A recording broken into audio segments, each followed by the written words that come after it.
Outro dia um pessoal aí do mundo acadêmico me perguntou: o que você acha que hoje em dia mais atrapalha os cristãos a entenderem Jesus? Eu falei: a Bíblia. A Bíblia.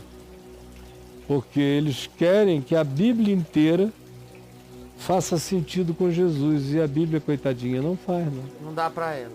Não dá. Se você ficar com a Bíblia toda, você tem que mutilar Jesus. Tem que dizer: não, essa parte de Jesus não, essa parte de Jesus não, essa parte de Jesus não. Você tem que esquecer Jesus e virar discípulo de Abraão, de Moisés, de Sansão, de Gideão. Por isso é que esse pessoal da grana, eles não querem nada com Jesus. Eles fazem campanha de Gideão, campanha de Salomão, campanha do chifre de Davi, campanha do voto de Esther, campanha de algum juiz de Israel. Todos esses heróis. Campanha de Josué. Tem também um pessoal que puxa da espada, que mata, que não quer saber, que vai em frente. Uma espiritualidade primitiva que morreu em Jesus de Nazaré. E aí, cara, eu explico, mas o pessoal não entende. Mas isso aí, para determinadas pessoas, que você está dizendo, é heresia, cara. Total, claro. Você é um herege. Imagina, se eu não sou.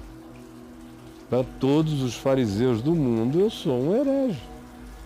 Assim como Jesus foi um herege para todos os religiosos dos dias dele. Não teve um grupo religioso dos dias de Jesus que tenha dito: uau, é isso aí. Os essênios, que eram os mais puritanos, não aguentaram, porque Jesus era liberal demais, era mundano demais. Não, ninguém. Para os fariseus, Jesus era um escândalo absoluto, porque não tinha ninguém que ele não acolhesse. Para os saduceus, Jesus era um escândalo, porque ele dava ênfase no espírito, na dimensão visível e invisível da existência, e na ressurreição. Para eles era insuportável essa ideia. Eles eram cerimonialistas do templo. Também eles aborreciam Jesus, porque você não vê Jesus ser um ente de rituais. Ele é totalmente desritualizado no seu cotidiano.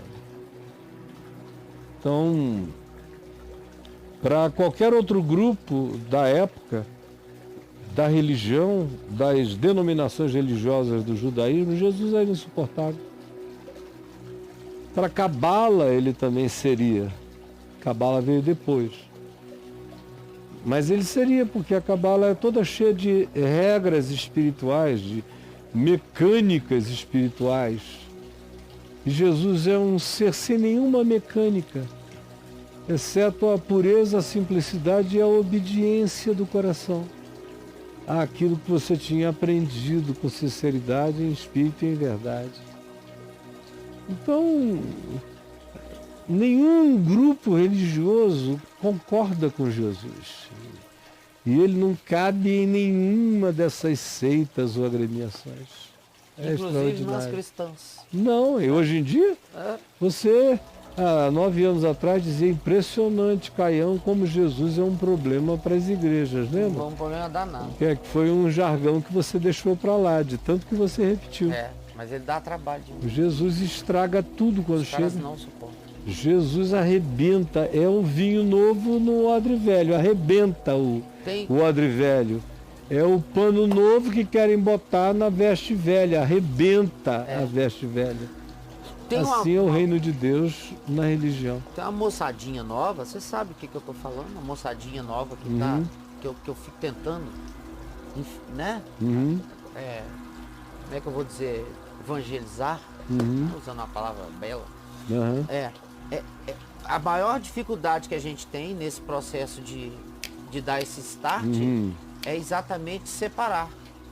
Porque o Jesus da religião, para eles, é insuportável. Não tem Quando condição. você separa o Jesus da religião para essa moçada, que não é de igreja, a moçada fica apaixonada. É o testemunho da minha vida toda, né? A minha vida inteira eu nunca tive problemas de evangelizar ninguém, tanto mais quanto o cara fosse o mais mundano possível, mais fácil alcançá-lo. O duro é lidar com os fariseus, com os saduceus, com os essênios, com os zelotes. Com os fariseus de centro-direita, com os herodianos de extrema-direita, com os zelotes de extrema-esquerda, com os saduceus do centrão, com os essênios do exclusivismo religioso separatista. Os essênios. Então, nenhum desses grupos tolera Jesus. E é por isso que Jesus não vai à procura de nenhuma denominação judaica. Ele vai atrás do pessoal que vivia na Galiléia dos gentios, no mercado.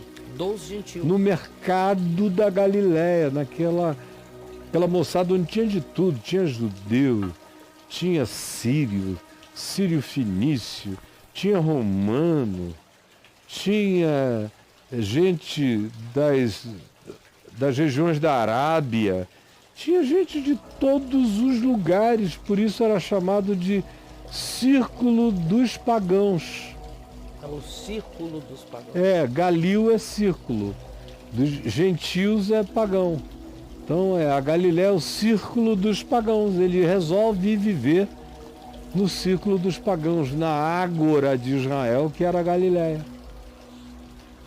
Então ali é que ele botou a sua base, ali é dali que ele chama todo mundo, é no meio desse pessoal que ele se assenta, que ele ri, que ele gargalha, que ele brinca, que ele cura, que ele chora, que ele liberta demônios de todos os tipos, que ele traz alegria para cumprir a profecia de Isaías, que dizia: o povo que andava em trevas viu grande luz, e aos que viviam na região das sombras da morte resplandeceu-lhes a luz.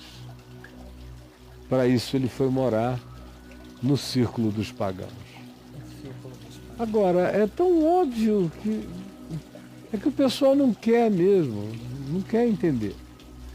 Porque quem tem um mínimo de sinceridade com os 4 evangelhos que descrevem Jesus, não vou nem falar nas cartas de Paulo, nem de ninguém, basta os 4 evangelhos. Se a gente só tivesse os 4 evangelhos e se no coração brotasse essa convicção de que ele é o Cristo, o Filho do Deus vivo, se isso fosse sincero mesmo, e se a gente estivesse disposto a negar-se a si mesmo, tomar a cruz e segui-lo, tudo isso que eu estou dizendo é absolutamente óbvio. Como há 75, 80 anos atrás, 75, o Dietrich Bonhoeffer, 80 anos, falou, pregando: se nós pregássemos a Jesus e só a Jesus, isso na Alemanha nazista, se nós pregássemos a Jesus e a Jesus somente, aconteceria uma grande mudança. Aqueles que hoje estão dentro das igrejas nos aplaudindo, nos apedrejariam, e aqueles que hoje estão fora da igreja nos apedrejando, nos abraçariam. Se a gente pregasse só Jesus e só Jesus somente. É simples assim. O cara falou isso na Alemanha nazista. E é o que Paulo disse, é o que Jesus diz, não tem nada novo. É o óbvio que o pessoal não quer ver. Rejeitaram, é a pedra maravilhosa que os construtores rejeitaram. Que aos nossos olhos é maravilhosa, mas para eles é rocha de escândalo, é pedra de tropeço. É Jesus. Trágico, mas essa é a verdade do Evangelho. Verdade. Você falou da questão da revelação, Caio, né? Da inspiração e da revelação. E aí, cara, a gente não foi no Insta e o seu quadradinho do Insta é sobre isso. Qual é? Muito legal. Vamos cortar lá pro Insta. Eu nem vi o meu azulinho hoje. O seu azulinho de hoje, eu vi à tarde. Vamos lá, Eu não vi. Genial. Aqui no Papo de Graça acontecem conexões dessa natureza que não foram planejadas por ninguém. É isso que eu... Quase todo dia. É fantástico. Por isso que eu falo que o Papo de Graça tem vida. Quando lemos do texto o Evangelho nas Escrituras e as Escrituras no Evangelho. Se você quiser, você lê aqui no corpo do Instagram, ou então você pode ir lá no portal e pesquisar o Evangelho nas Escrituras. Todo mundo deveria ler. Olha que tema legal. O Evangelho nas Escrituras e as Escrituras no Evangelho. Exatamente, é muito bom. E aí, quando lemos o Atos, né? Atos dos Apóstolos, não se lê o Evangelho da graça. Esse só está plenificado em Jesus. Em Jesus. Mas a tentativa humana de começar a viver conforme a fé em Jesus. E em tal processo há acertos, erros, ação do Espírito, infantilidades, ambiguidades, milagres, medos, ousadias, dúvidas atrozes e todas as demais coisas concernentes aos homens que vivem no caminho. Isso aí é importantíssimo. Tá. Porque, por exemplo, quase toda a doutrina pentecostal é baseada no livro de Atos dos Apóstolos. Sim. E o livro de Atos dos Apóstolos não dá para fazer doutrina nenhuma, porque ele é um livro de atos, de histórias. Ele não é um livro de revelações, ele é um livro de tentativas. De tentativas. Algumas coisas deram certo, outras coisas não deram certo. Tem muita idiotice humana, e muita graça divina, e tem briga, tem o pau cantando. Tem separação. Tem traição, tem a moleza da igreja de Jerusalém quanto a amparar Paulo e defendê-lo. Tem a presunção de Pedro várias vezes, que ele foi o maior, o escolhido para ser o apóstolo dos incircuncisos. Tadinho. Comparado perto de Paulo, um anão. Tiago. Muito gente boa, mas não teve coragem de levantar a voz para defender a coisa mais revolucionária do Evangelho na Terra depois de Jesus, que era Paulo. E no silêncio deles, Paulo foi entregue. Então o livro de Atos é só um livro de atos, de seres falíveis. Por isso não dá para você fazer doutrina baseada em atos. É um erro crasso. Absoluto. E a maior parte da população cristã planetária, especialmente do lado não católico, fundamenta as suas crenças no livro de Atos dos Apóstolos. Que é a mesma coisa de fundamentar a sua fé nos Atos de Caio. O cara que fundamentar a sua crença nos Atos de Caio está ferrado. Está enrolado. Está enrolado. Nos Atos de Pedro, nos Atos de Tiago, nos Atos dos Apóstolos. Dos caras. Foram só atos. Uns deram certo, outros não deram. Eles começaram aquilo tudo em flagrante desobediência ao Evangelho. Porque Jesus disse, olha, fiquem aqui, vocês vão receber poder, dunamis, ao descer sobre vocês o Espírito Santo. Então, ide, sereis minhas testemunhas, tanto em Jerusalém como em toda a Judéia e Samaria e até os confins da terra. E eles não fizeram isso. Não fizeram. São em nome do Espírito Santo, eles não foram a lugar nenhum. Isso aqui é uma coisa extraordinária. Jesus manda. Seja assim. Aí 50 dias depois, o Espírito Santo se derrama sobre eles. E eles, ao invés de obedecerem a Jesus, já que receberam esse poder, eles resolveram fazer uma confraria de santificados. Só saíram de lá anos depois, quando veio a perseguição que matou Estevão, quando Paulo surtou e saiu prendendo cristão para todo lado, até ele próprio se converter e se tornar na segunda maior revolução da chamada história da igreja depois de Jesus, que foi Paulo. Que viveu em estado de desobediência em relação àqueles apóstolos, sobre os quais ele diz, quanto a eles, eu nunca não fui a Jerusalém saber o que pensavam. E quando ele foi lá, foi só para dizer, pelo amor de Deus, amoleçam aí, porque vocês estão querendo fazer um monte de pagãos viverem como se fossem judeus. Não é a cultura judaica que salva. É a fé na boa nova de Jesus que transforma vidas.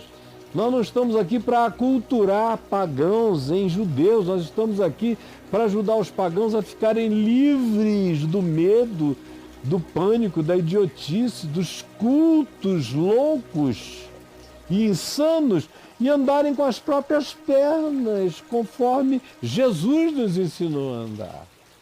Aí vem a moçada e fica tentando fazer doutrina em Atos dos Apóstolos. Pode voltar para o azulinho. Vamos para o azulinho? Vamos voltar, tá lá. Onde é que você então, parou? Vamos lá. Assim, o livro dos Atos Apostólicos é um livro de história e não quer ser visto como o Evangelho. Claro que não. A tentativa infantil de dizer que a igreja é o corpo de Cristo e logo Cristo estava agindo como antes agirá, só que agora em seu corpo comunitário. Essa história de dizer a igreja é o corpo de Cristo. Logo, tudo que a igreja faz é Cristo agindo no mundo. Isso. Ah, meu irmão, vai tomar banho no Rio Ganges. Meu Deus. Mas me deixa em paz. Isso é belo, mas não é verdadeira como valor absoluto. Não, claro que não.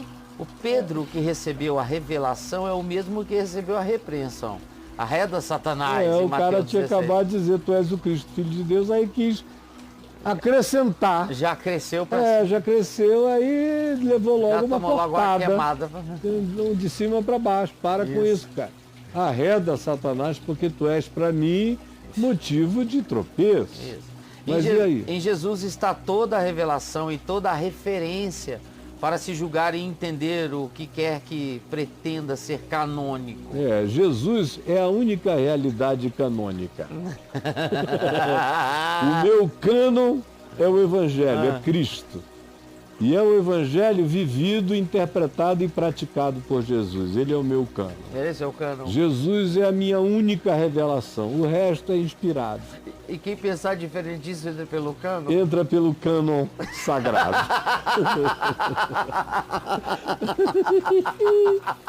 Desculpem, meus amigos. Eu perco o amigo, mas eu não posso perder essa piada. Não, mas não tem como entrar pelo cânon sagrado, bola e tudo. É uma youtubada errada.